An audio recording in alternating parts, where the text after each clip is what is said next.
Boys got affliction, poisoning, alleviate the symptoms. Oh, this thundering boys, they cupping out a living. Yes, he has. Oh, yeah. Oh, going out and welter on the television. No one here knows if you'll survive the sensation. God-fearing men are those destined for heaven. So remove the fear and live without a reservation.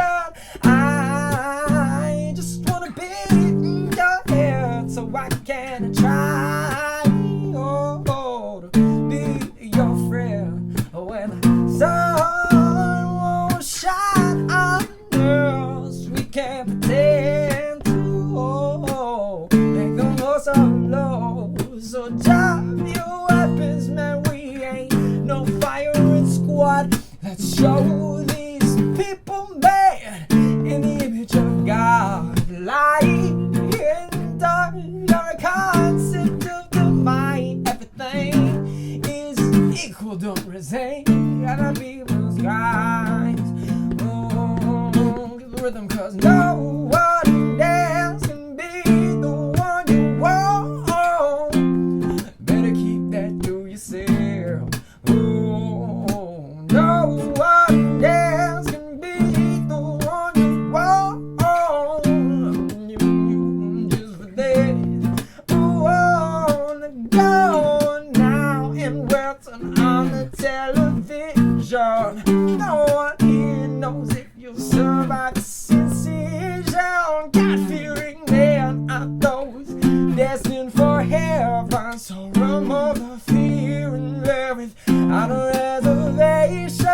I just wanna be in your head so I can try to be your friend when the sun won't shine on us. We can't pretend to make the most of love.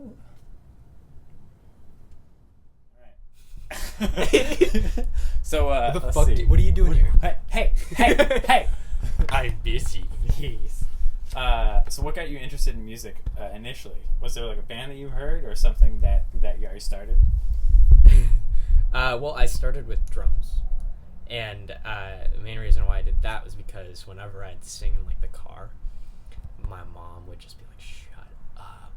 You cannot carry a tune if you put it in your pocket." Like, But she was super okay with you just hitting everything in your car. well, the thing is, like, she thought, and I thought that music would be a good thing to get into. And my brother had picked up guitar, and they were so impressed with them. Alexander, you're so good. Did he put it back down? No, he did eventually. he got quite good, and then I've surpassed him, most definitely. I had no musical ability, and it was really hard actually. Trying to dedicate myself to something that was so hard to wrap your head around. Well, sure. Was it something that you didn't feel like you had appropriate amount of skill level? Not at all. It was skill just level at all. I was starting from square one. Like I said, I couldn't carry a tune if I put it in my pocket. Just about the same thing for a beat. I had a really great drum teacher though. like rhythm wise, that was something you struggled with. Yeah, rhythm. So what was something that was just music in general? Like you listen to stuff in the car. Yeah, I listen to typical teenager music. I listen to like Linkin Park. Ooh, that will get you. Audio Slave was one of them, and that actually Chris Cornell's voice is one of those. I'm kind of classic Seattle singer guy. I love Pearl Jam. Yeah, Eddie Not Vedder. being able to really enunciate words. It's his talent. You know though, his voice, he does some crazy shit with it, and I love his voice. Eddie Vedder is one of my favorite singers, and Chris Cornell, as cocky as he is, he's got one of the best male vocals I've ever heard. Was there a moment in your life where you're like, oh, I'm like, what? When you started to turn a page, basically, when you stop being like, oh, I have gone from like this tune I now have a backpack for, and it's not escaping. Yeah, It was actually interesting because I stopped playing music for a while, and before I stopped playing music, I wasn't all that good at music, so it wasn't much of a loss. Except I had made the music had built itself a meaning to me. You know, it wasn't good music, but I loved doing it. And then I went to school far away, and didn't have many opportunities to play. And when I left and came back, I just dedicated myself to it. And yeah, I think it was that point. Do you feel like it being taken away from you was sort of a more was a catalyst, if you will, for a starting point of where it's like, this is I know this is what I want to do because this is one of the things that I miss so much. Yeah, absolutely. Yeah. I think that because I would play so much when I was in high school. I would play every day. I'd have these goals like, I'm gonna try to do this with my voice, and when I'd accomplish it, I'd be like, holy shit, yes. And you know, to be honest, having that taken away from me, not having the opportunity to do that, put me in kind of a depression, and then having that taken away from me, bringing it back into my life, brought me out of that type of sad feeling of not being able to accomplish it. Do you feel so? What's the next thing you have in line for you to accomplish?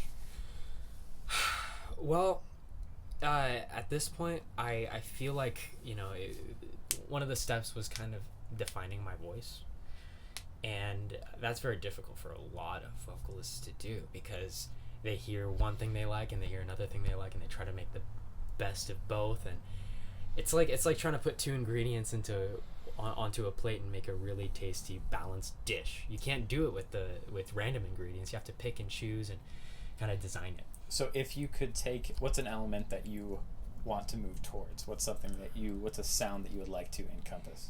I mean, like I said earlier, I love the sound of Chris Cornell and like Eddie Vedder's voice, and what they do really well is have this like beautiful solid tone, but it doesn't sound solid. It sounds so loose and like easygoing, but powerful. I'm trying to kind of get the philosophy behind having a powerful voice that doesn't sound like in your face. Do you feel a need to sound unique, or does it necessarily? Absolutely. Yeah. Okay. I definitely feel the need to sound unique because, I mean, listen to Aaron Carter and then listen to the next guy in a different boy band. You know, there's nothing that's special about that, and there's nothing special to themselves about it either. They get to say, I sound like that guy. Yeah. I hope that I don't sound like too many other people. That's good. So you don't feel like you need to necessarily sell.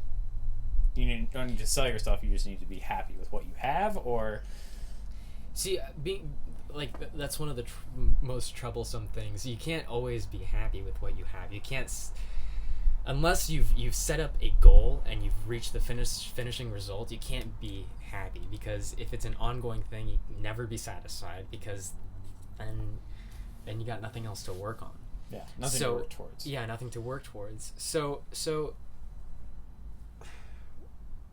on the matter of being satisfied with my final voice, not your final voice, just your current voice. My current voice. Well, from all the hard work I've done over the past few months and all the practice I've done, yeah, I think I'm satisfied with the outcome. I'm not satisfied of where I am though, and I want to be better. That's okay. I gotta be better. Okay.